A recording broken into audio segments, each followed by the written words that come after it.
Assalamualaikum warahmatullahi wabarakatuh. Bagaimana kabarnya anak solih-solihah? Tentunya baik ya. Alhamdulillahirabbil alamin. Semoga anak-anak semua beserta keluarga selalu dalam keadaan sehat walafiat. Amin Allahumma amin. Pada kesempatan hari ini, bertemu lagi dengan Bu Nuria akan belajar bersama mata pelajaran PAI BP dengan materi apa coba? Adakah yang sudah tahu anak-anak? Nah, betul. Hari ini kita belajar materi bersih itu sehat. Anak-anakku yang solih-solihah, sebelum memulai pembelajaran pada hari ini, mari yuk terlebih dahulu kita awali pembelajaran pada pagi hari ini dengan membaca basmalah bersama. Bismillahirrahmanirrahim. Bu Guru harap setelah pembelajaran kali ini selesai, anak-anak dapat memahami tata cara bersuci serta dapat menerapkan tata cara bersuci yang baik dan tepat dalam kehidupan sehari-hari. Anak solih-solihah, sudahkah ada yang tahu apa itu bersuci? Nah, bersuci bisa disebut juga dengan toharoh. Bersuci yaitu membersihkan diri dari najis dan hadas. Kemudian bersuci itu menggunakan apa ya Bu Guru? Nah, bersuci itu yang paling utama yaitu menggunakan air. Tentunya air yang bersih dan suci. Air yang bersih dan suci itu bagaimana Bu Guru contohnya? Nah, bersama-sama yuk kita simak contoh air bersih dan suci. Alat paling utama yang dapat digunakan untuk bersuci yaitu air. Tentunya air yang bersih dan suci. Kemudian apa saja contohnya? Nah, contoh yang pertama yaitu air sumur. Air sumur ini dapat diganti juga dengan air keran karena pada zaman sekarang jarang sekali sumur yang masih bisa digunakan. Nah, air keran yang berasal dari sanyu yang keluar dari dalam tanah. Kemudian air sungai. Air sungai tentunya mengalir kan ya? Maka dari itu air sungai dianggap sebagai air bersih dan suci. Yang ketiga, air laut. Air laut juga mengalir kan ya? Nah, maka dari ini air laut dianggap sebagai air bersih dan suci yang dapat digunakan untuk bersuci. Dan selanjutnya yaitu air hujan. Demikian juga air hujan. Air hujan yaitu air yang jatuh dari langit yang dapat digunakan untuk bersuci karena termasuk air bersih dan suci.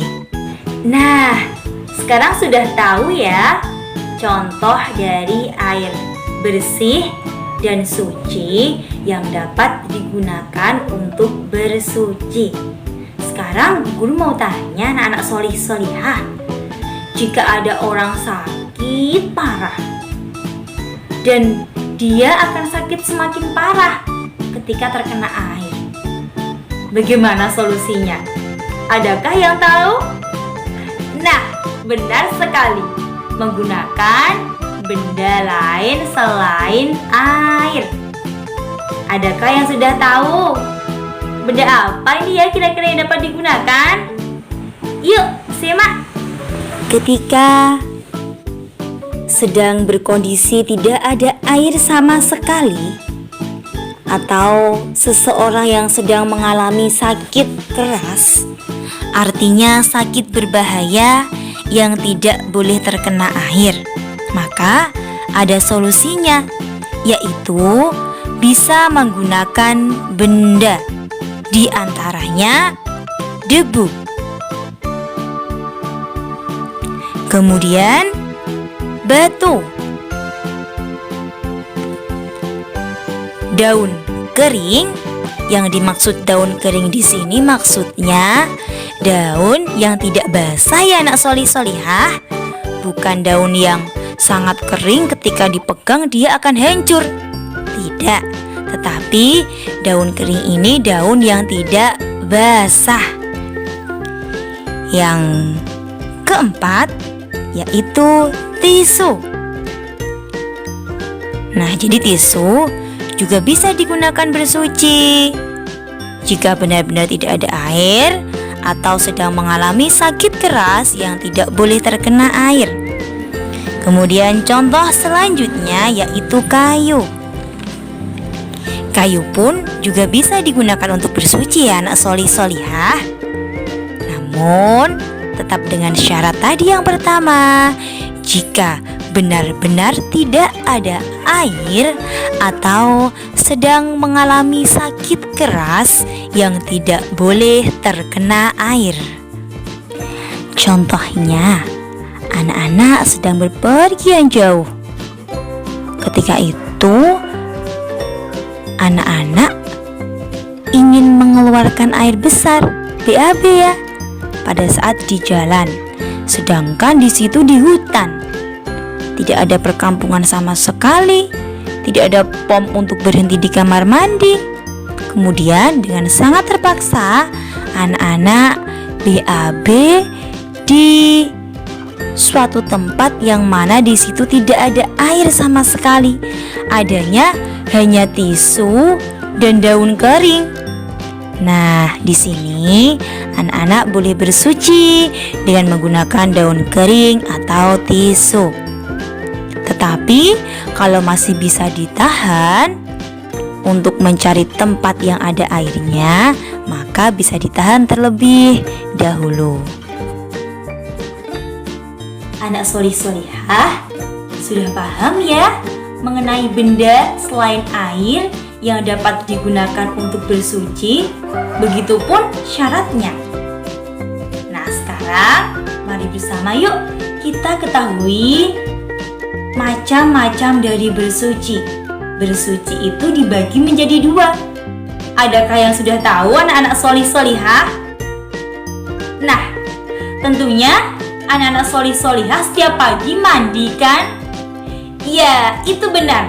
Mandi juga termasuk bersuci.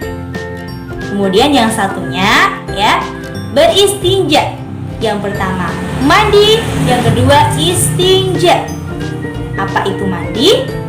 Adakah yang sudah tahu? Nah, tepat sekali. Mandi yaitu membersihkan tubuh dari kotoran. Kemudian beristinja yaitu membersihkan kotoran yang keluar dari dubur dan kubul. Dubur yaitu tempat jalan keluarnya tinja atau berak. Sedangkan kubul yaitu jalan keluarnya air seni atau air kencing. Sudahkah tahu tata cara mandi dan istinja yang benar dan tepat? Nah, bersama yuk mari kita simak. Tata cara mandi dan istinja. Tata cara mandi. Mandi menggunakan air suci. Kemudian yang kedua, mandi 2 kali sehari. Tentunya ya, anak-anak kalau di rumah mandinya 2 kali sehari kan? Nah, bagus, pintar sekali. Yang ketiga, menggosok-gosok kulit agar bersih. Yang keempat, menggunakan sabun agar kulit sehat. Dan yang kelima, jangan lupa menggosok gigi menggunakan sikat gigi dan pasta gigi. Yang terakhir, ketika sudah menggunakan sabun, sudah menggosok gigi, sudah disiram, kemudian keringkan dengan handuk. Selanjutnya yaitu tata cara istinja. Yang pertama, beristinja diutamakan dengan menggunakan air bersih.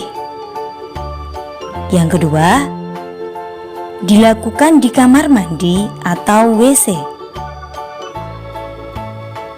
Yang ketiga, menggunakan sabun agar lebih bersih. Yang keempat, menggunakan tangan kiri. Yang kelima, setelah selesai, bersihkan tangan dengan sabun.